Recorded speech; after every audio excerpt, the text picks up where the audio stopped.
was mildly workable.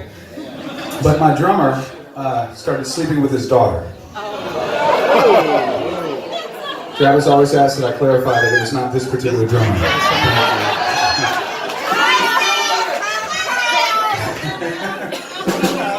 And, anybody that has a daughter understands what that's like. And then you can imagine if you mathematically put on top of that the fact that Ted Nugent is certifiably crazy. It's kind of creepy. So Michael comes up to me and he says, man, he goes, man, I want Sasha to be able to ride on the bus with us tonight. We're going on some long drive. And I was like, it's a terrible idea. And he's like, come on, man, be cool. It's just one night. You know, what could happen, right? And so I acquiesced, and she comes on the bus. And we're about to leave, and we're all sitting in the front lounge. We were in Tulsa. And her dad comes on the bus. Oh my God. And the way I always explain this is like, if I'm talking to you and we're talking and maybe we don't know each other yet, I'm going to look you in the eyes for a little while to show you what my intentions are. And we're like dogs. We can read a lot from what we give away in our eyes. But there's those kind of crazy people that look at you way too long. And they do it, it's either they're completely insane or it's like a dominance tactic and it's kind of not cool. Well, that's what he did. So he walks on the bus and he takes every guy on the bus and he stares at us for about 15 seconds apiece, which is a really long time to stare deep inside, somebody's soul. And I realized, because I was the last person on the bus, by the time he got to me, it had been like a minute and a half, and I hadn't breathed the whole time. And I was really trying to act normal while not breathing, which is really hard. And he says, after a minute and a half of nobody breathing on the bus, he says, I know you're all gentlemen, and I expect you to comport yourself as such.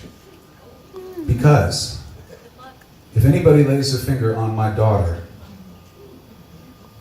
long pause, I will, this is a verbatim Ted Nugent quote, sorry to cuss, fucking kill you.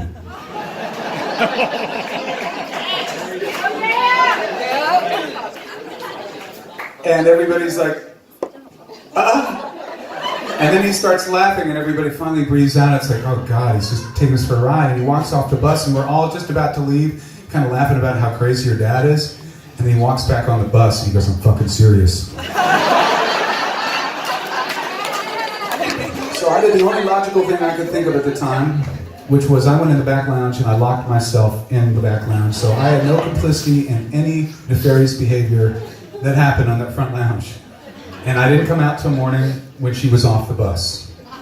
Smart, man. And when we got to the next town, everybody's like, what were you doing back there? And this is something you've been in enough of my shows. There's a lot of my songwriting stories that are like this. I think I write songs to avoid panic attacks, maybe. And I was just sitting back there freaking out, so I'm like, I better do something to justify this time back here. So I wrote 2 songs.